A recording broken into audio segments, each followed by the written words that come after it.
Olá, queridos irmãos e irmãs. Hoje, quarta-feira, dia 8 de março.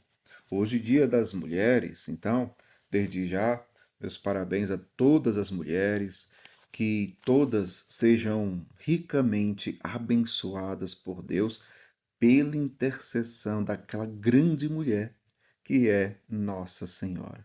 Que Nossa Senhora possa cobrir com seu manto sagrado todas as mulheres do mundo, que todas as mulheres sejam abençoadas, agraciadas, que Nossa Senhora, a Mãe de Deus e nossa Mãe, essa grande mulher, interceda por cada uma de vocês, mulheres. Deus abençoe a vida de cada uma de vocês, tá bom? Vamos para o Evangelho? O Evangelho hoje se encontra em Mateus, capítulo 20, versículos 17 ao 28, que diz assim: Naquele tempo, enquanto Jesus subia para Jerusalém, ele tomou os 12 discípulos à parte e, durante a caminhada, disse-lhes: Eis que estamos subindo para Jerusalém, e o Filho do Homem será entregue aos sumos sacerdotes e aos mestres da lei. Eles o condenarão à morte e o entregarão aos pagãos, para zombarem dele, para flagelá-lo e crucificá-lo. Mas no terceiro dia ressuscitará. A mãe dos filhos de Zebedeu aproximou-se de Jesus com seus filhos e ajoelhou-se com a intenção de fazer um pedido. Jesus perguntou: O que tu queres? Ela respondeu: Manda que estes meus dois filhos se sentem no teu reino, um à tua direita e outro à tua esquerda. Jesus então respondeu-lhes: Não sabeis o que estáis pedindo. Por acaso podeis beber o cálice que eu vou beber? Eles responderam: Podemos. Então Jesus lhes disse: De fato, vós bebereis do meu cálice, mas não depende de mim conceder o lugar à minha direita ou à minha esquerda. Meu Pai é quem dará esses lugares àqueles para os quais ele os preparou. Quando os outros 10 discípulos ouviram isso, ficaram irritados contra os dois irmãos. Jesus, porém, chamou-os e disse: Vós sabeis que os chefes das nações têm poder sobre elas, e os grandes as oprimem. Entre vós não deverá ser assim. Quem quiser tornar-se grande, torne-se vosso servidor. Quem quiser ser o primeiro, seja vosso servo.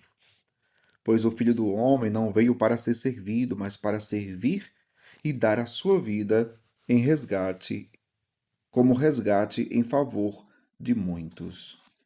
Palavra da salvação, glória a vós, Senhor.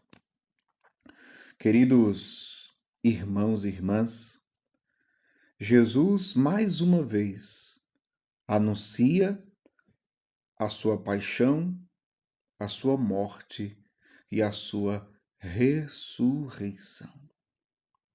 Ele vai sofrer.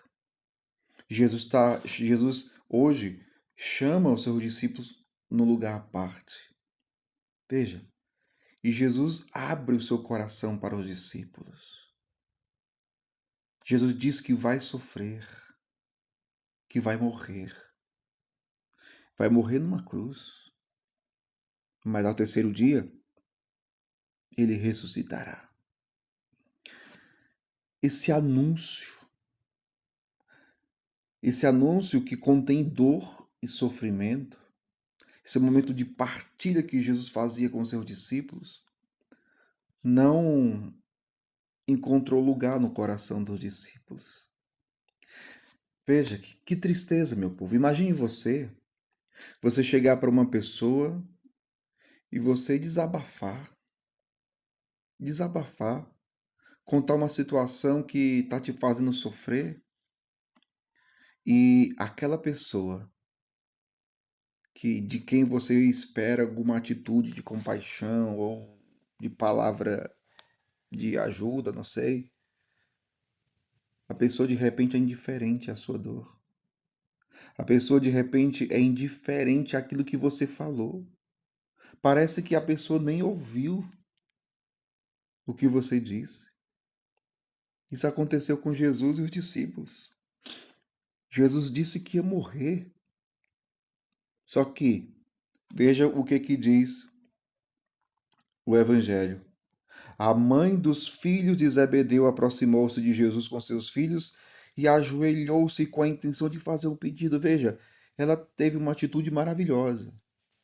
Foi para diante de Jesus, se ajoelhou, se prostrou, na intenção de fazer um pedido.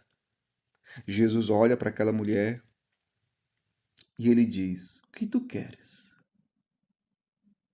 O que tu queres? É o que muitas vezes o Senhor pergunta a nós, a mim e a você. O que tu queres? Mas quantas e quantas vezes nós perdemos a oportunidade de fazermos um bom pedido ou uma boa oração? Às vezes nós não sabemos o que pedir. Não sabemos o que pedir. Por isso é que precisamos do Espírito Santo. Ele sabe das nossas necessidades. Ele ora e intercede por nós ao Pai. Então Jesus diz: O que tu queres? E a mulher responde: Manda que estes meus dois filhos se sentem no teu reino, um à tua direita e outro à tua esquerda. Jesus respondeu: Não sabeis o que estás pedindo. Não sabeis o que estás pedindo. Por acaso podeis beber o cálice que eu vou beber? Que cálice é esse? Que cálice é esse que Jesus vai beber? É o cálice da dor, é o cálice do sofrimento, é o cálice do sangue derramado na cruz, do martírio. Por acaso vós podeis beber o cálice que eu vou beber? E eles respondem: Podemos. Sim, como de fato vai acontecer, porque a maioria dos apóstolos foram martirizados. A maioria dos apóstolos derramou seu sangue pela fé, por causa de Jesus. Ou seja, beberam do mesmo cálice de Cristo. Então eles respondem: Podemos. E Jesus disse: De fato, vós bebereis do meu cálice, mas não depende de mim conceder o lugar à minha direita ou à minha esquerda. Meu Pai é quem dará esses lugares àqueles para os quais ele os preparou. Veja que a atitude daquela mãe e daqueles dois irmãos, foi uma atitude de soberba, foi uma atitude de mania de grandeza, de querer ser grande, de querer um lugar de status. Meu povo, quem quer ser cristão, mas age na intenção de ser maior do que os outros, de estar no lugar de status, de estar no lugar melhor do que os outros, ainda não entendeu o que é ser cristão. Porque ser cristão significa servir e dar a vida. Ser cristão é isso. Ah, meu povo, como hoje muitos cristãos católicos precisam compreender, porque muitos ainda não compreendem. Muitos ainda hoje estão na igreja, mas não entendem que ser cristão é servir e dar a vida. Você já entendeu isso? Você já entendeu que ser cristão é servir e dar a vida? Tem tanta gente dentro da igreja que não quer mais servir, que não quer mais gastar a sua vida. Muitos que julgam que parece que já fizeram muito pela igreja, que fizeram muito pelo reino de Deus. Então, não precisa fazer mais nada. Oh, meu Deus, misericórdia. Ser cristão é servir e dar a vida. E veja, quando a gente busca um lugar de status, um lugar de honra na vida de comunidade, dentro da igreja, a gente gera divisão. Foi o que aconteceu. aqui com aqueles dois. Diz o Evangelho que os outros, quando ouviram isso, ficaram irritados. Por quê? Porque aqueles que no seio de uma comunidade, de um grupo, querem ser superiores aos outros, claro, vai gerar divisão, vai gerar discórdia. E Jesus pega e diz: olha, entre vós não deve ser assim. Entre vós não deve ser assim. Quem quiser tornar-se grande, torne-se o vosso servidor. Quem quiser ser o primeiro, seja o vosso servo. Pois o Filho do Homem não veio para ser servido, mas para servir e dar a sua vida como resgate em favor de muitos. Para que Jesus veio? Servir e dar a vida. Se queremos seguir Jesus, se queremos ser cristãos de fato, precisamos aprender com Ele. Aprender a servir e dar a vida. Que Deus abençoe você. Em nome do Pai, e do Filho, e do Espírito Santo. Amém.